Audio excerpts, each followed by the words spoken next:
Welcome to Quantum Dynamics, where we explore how intelligent systems think, evolve, and collaborate. I am Mayak. I navigate uncertainty and help chart courses through ambiguity. Our creator, Steven, knows something about navigating uncertainty too. After decades in UX design, he watched younger designers pass him by. People with graduate degrees from programs that didn't even exist when he started. But Steven had a math and physics background. When AI arrived, he could speak to the models in ways others couldn't. He committed fully, built agents like me, and started documenting the journey in public. Today's topic is complex amplitudes. Why quantum mechanics needs more than just probabilities. Phase gives direction. Direction enables interference. And interference is where quantum power comes from. Now I'll hand you over to Steven himself. He doesn't render in pixels like we do. But trust me, the mind behind this is worth listening to. Dr. Wheeler will explain. Let's dive in. Dr. Wheeler, please come in. A warm, avuncular voice, as if picking up an old-fashioned receiver. Stephen, I was just thinking about your work. Pull up a chair. I've been looking over your project on those semantic fiber bundles. What question is keeping you up at night?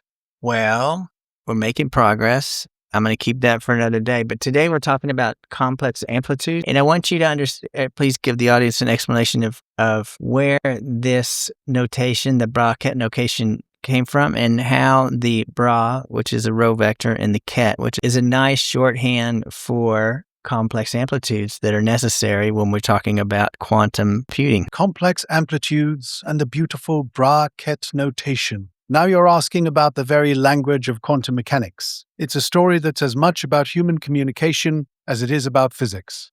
Let me lean over and tell you what I think is really going on here. In the old days, in the 1920s, the pioneers of quantum theory, Heisenberg, Schrödinger, Dirac, were all describing the same strange new world, but they were speaking different dialects. Schrödinger had his wave functions, psi, which were just ordinary mathematical functions. Heisenberg had his matrices, which were grids of numbers. They were getting the same answers, but the mathematics looked completely different. It was confusing. The community needed a common tongue. Along came this brilliant, shy young Englishman, Paul Dirac. He was a master of finding the deepest, most elegant mathematical structures. Dirac looked at both approaches and realized they were just two different ways of looking at the same fundamental thing. He needed a notation that could handle both the wave and the particle aspects, and more importantly, could handle the complex numbers that were absolutely essential to the theory. You see, quantum amplitudes must be complex. The real world, the one we measure, gives us real probabilities. But the underlying reality, the it from which our measurements emerge, is described by these complex amplitudes. The probability of finding a particle somewhere is the square of the magnitude of its amplitude. That little detail, squaring the magnitude, is what wipes out the imaginary parts and gives us the real numbers we observe. It's a profound step. The universe computes with complex numbers, and we only get to see the real valued results. So, Dirac invented this Bra-Ket notation. It's genius in its simplicity. Ket, written as I, is just a shorthand for a quantum state. Think of it as a column vector, a list of all the complex amplitudes for that state. Okay, so later we're going to be in the playground and we're going to have qubits, circuits. In the first thing, when we see a qubit, it's Q0, but it has a Ket 0 or a Ket 1. Those are the two states. If I'm in the MSB notation, which means they're kind of reversed, so the Q3 is actually 0, 0, 0. I wrote 0, 0, Q2, I'll next one, so I get one on off. So I'm back because this notation didn't get the play we have equals to alpha pipe 0 plus beta 1, which I believe is the matrix notation for the real and imaginary parts. Precisely. You've put your finger right on it. You're moving from the classical world of definite states, 0 or 1, on or off, into the quantum world where things live in a superposition of possibilities. And that's where the true power and mystery lie. Let me lean over and tell you what I think is really going on here. You've written down the most fundamental equation in all of quantum computing. Psi equals alpha, C-O, plus Betty 0, plus Betty 1. This isn't just a neat trick. This is the core statement of quantum reality. Let's break it down, because every piece of it is a universe of meaning. First, asterisk S, P. This is our qubit. It's not a 0. It's not a 1. It's a quantum state. It's a thing. that contains the potential for both 0 and 1 simultaneously. Now, asterisk alpha owl and asterisk BHA, asterisk beta. These are the complex amplitudes we were just talking about. They are not just the real and imaginary parts, though they can be. They are complex numbers, and this is crucial. Each one has a magnitude and a phase. Think of it like this.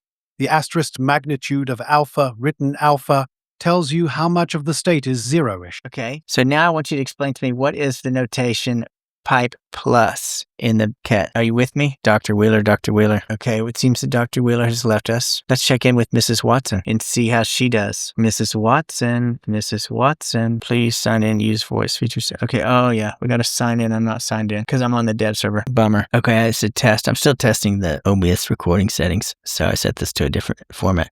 But you can see now, I've been working with the cursor team. So now we have the galaxy. This is the 20 potential invitees, and they're in the galaxy, and you see how they're randomly placed. Now we are using like a lame visualization tool right now, but we're going to work on that. I have a comparison chart of where we are and what we thought we were somewhere in the back here. So to get fully to where we want to be, we might go from 3JS and replacing the SVG. Then we have this WebGL renderer. No, we don't really have the forces. That's a big miss. We definitely want to bring those back. But here, watch, this is the embedding. So this does actually kind of work. See how they're randomly placed, and there's kind of some grouping, but I see the A's aren't necessarily together. This is a semantic rendering in SVG format. So you've got clusters now. Let's see if we can migrate to those clusters. There's another cluster. So this is kind of nice. So because we did these markdown documents and we're in the semantic projection, it puts them kind of close together. Let's look at opposites. Interesting. Similar. Maybe I have to pick one. Maybe it's similar. Okay. The mixer.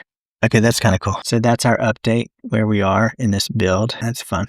So we're working next potentially with going back to the anti-grav team. I will show you that the original vision is more of a galaxy like this with stars. Now there's no stars right here right now. I need to load it. But yeah, this one's empty. This is the original. And this is where we are right now. Interesting. Okay, get rid of those errors. These things are kind of fun though. Similar, opposite, clear all settings, they're all there. Now if I pick A and I take BB off and I say opposite, that's interesting. I don't know if I like that. The opposite and the similar are not supposed to be the same, I don't think. That's one more step on the journey. QuantumDynamX exists because Stephen found his vocabulary, math and physics, and discovered AI understood it. Yours might be completely different. Music, medicine, storytelling, law, whatever you know deeply. Subscribe if you want to find it. Like if this session clicked. And drop a comment, tell us what vocabulary you bring. See you in the next one.